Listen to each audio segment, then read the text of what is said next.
Assalamualaikum warahmatullahi wabarakatuh. Anak-anak kelas 6, apa kabar? Insya Allah semuanya dalam kondisi sehat walafiat. Di tengah masa pandemi ini kita masih berupaya untuk tetap belajar, meskipun belajarnya melalui berbagai macam fitur teknologi yang ada. Salah satunya Ustadz buatkan salah satu fitur teknologi menggunakan video. Pada kesempatan pagi menjelang siang hari ini kita akan mempelajari tentang subtema 1, yaitu menyelamatkan atau selamatkan makhluk hidup. Khusus pembelajaran pada pagi hari ini kita akan mempelajari muatan pelajarannya ilmu pengetahuan alam. Sebagai salah satu wujud kita mempelajari muatan pelajaran ilmu pengetahuan alam, di dalamnya membahas tentang bagaimana cara menyelamatkan makhluk hidup tersebut. Pelajaran IPA yang akan kita pelajari pada pagi menjelang siang hari ini, kita akan mempelajari cara perkembangbiakan makhluk hidup. Kita semua pasti masih ingat makhluk hidup di dunia ini ada berapa? Makhluk hidup di dunia ini ada 3. Yang pertama adalah manusia, yang kedua hewan, dan yang ketiga adalah tumbuhan. Manusia berkembang biak dengan cara generatif. Kemudian hewan juga berkembang biak dengan cara generatif, serta ada juga yang mengalami perkembangbiakan secara vegetatif. Dan yang ketiga ada tumbuhan yang berkembang biak dengan cara generatif dan vegetatif. Baik, sebelum saya membahas lebih jauh tentang materi IPA yang akan kita pelajari pada pagi menjelang siang hari ini, mari kita bersama-sama mengingat-ingat terlebih dahulu kenapa makhluk hidup itu harus berkembang biak.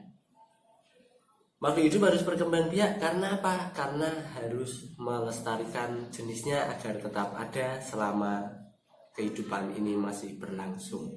Bagaimana apabila makhluk hidup tersebut tidak dapat berkembang biak? Maka upaya manusia untuk menyelamatkan makhluk hidup yang sudah tidak ada menjadi sia-sia. Nah, sebagai salah satu penguat tema kita, yaitu selamatkanlah makhluk hidup, maka kita wajib mempelajari cara perkembangbiakan makhluk hidup. Untuk mata pelajaran IPA kali ini kita akan mempelajari perkembangbiakan tumbuhan. Baik, sebelum saya menjelaskan lebih lanjut, amatilah, perhatikan bagian-bagian bunga yang terdapat pada gambar. Mulai dari yang paling bawah ya. Lihat, ada tangkai bunga, kemudian ada kelopak bunga, kemudian ada bakal biji, kemudian ada tangkai putih, ada kepala putih, kemudian ada benang sari, ada kepala sari, dan ada mahkota bunga.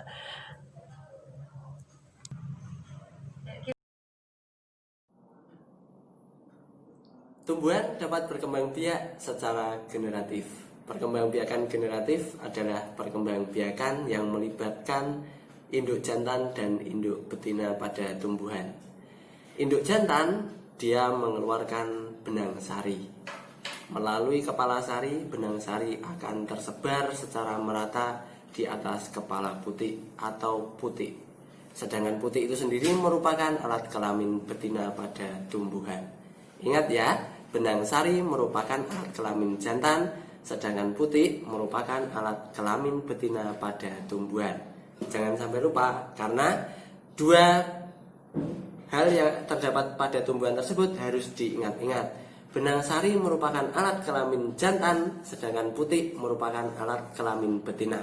Apabila benang sari dan putih bertemu, maka terjadilah yang namanya penyerbukan. Ingat ya, penyerbukan. Bertemunya benang sari di atas kepala putih. Setelah terjadi penyerbukan, maka tumbuhan tersebut akan menghasilkan biji. Sebelum terjadi biji, benang sari datang dan masuk ke kepala putih.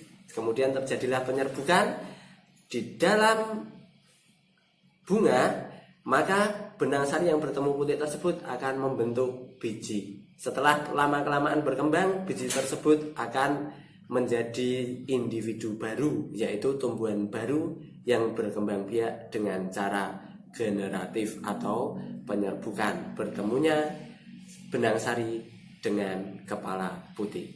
Begitu ya, jangan sampai lupa.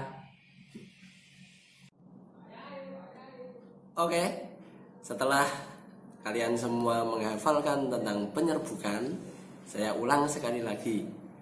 Penyerbukan adalah proses perkembangbiakan pada tumbuhan menggunakan alat kelamin jantan dan alat kelamin betina. Alat kelamin jantan pada tumbuhan dinamakan benang sari, sedangkan alat kelamin betina pada tumbuhan dinamakan putik. Apabila benang sari bertemu dengan putik, maka terjadilah penyerbukan. Penyerbukan itulah yang dinamakan perkembangbiakan generatif pada tumbuhan. Jelas ya? Sekarang, apa itu perkembangbiakan generatif? Jangan sampai lupa. Sekian dari saya. Selesaikan tugas yang sudah saya persiapkan. Bila taufiq wal hidayah, wassalamualaikum warahmatullahi wabarakatuh.